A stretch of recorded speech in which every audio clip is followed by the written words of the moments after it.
I'm pretty sure I've tackled this topic before, but I'm going to bring it up again because I see so many people who struggle with this. It's that idea of having a goal weight in mind. People will say, well, I have about 40 more pounds to lose. Well, how do you know you have 40 pounds to lose? It's because you have a number in your head of where you think is the ideal weight for your body. However, your body might have a completely different number in mind, and you won't know until you get there. So I feel like if you make the journey all about losing a certain amount of weight, it's going to be like a prison sentence because you're going to keep it in the back of your mind and say, well, I haven't gotten there yet. What's wrong with me? You're going to get frustrated. And then let's say that you do hit that number. What then?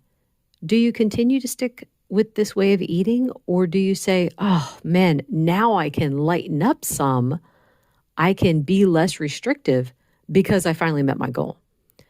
So for myself, whenever I did Weight Watchers or calorie counting, I had in mind that I would like to be 140. After struggling with Weight Watchers and calorie counting for 6 years after I lost the first 50 pounds, I was like, you know what, I'd just be happy with 155 because I thought there's no way I'm ever getting back down to 140. 140 was the lowest weight I had been as an adult, and I thought that looked pretty good on me, so that was what my goal was. And then when I started up keto, I gave up the numbers. I said, you know what? It is no longer about weight loss. I want to feel good. And that was what kept me on it.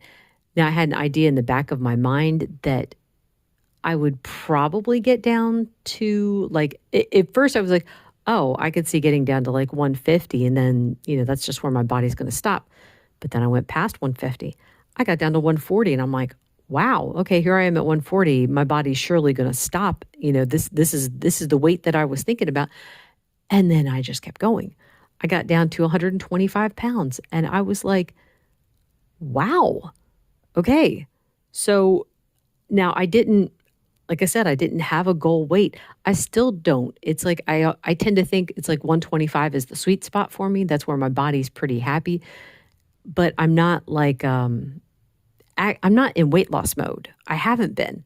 It's just, no, I feel good. Now, if my weight starts to creep up a little bit, I will take a look at the diet and say, is something creeping in? Like, is something that I shouldn't be having? Is that going on? Or, there's too many other variables too. It's like, is my cycle coming? Am I putting on muscle?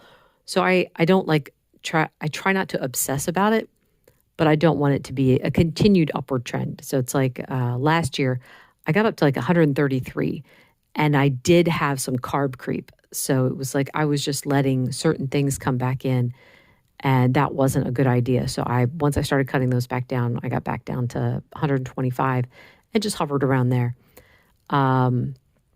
So anyway, whole point is be careful with the goal weight. You don't want it to be a prison sentence. Be careful with how much weight you say you have to lose.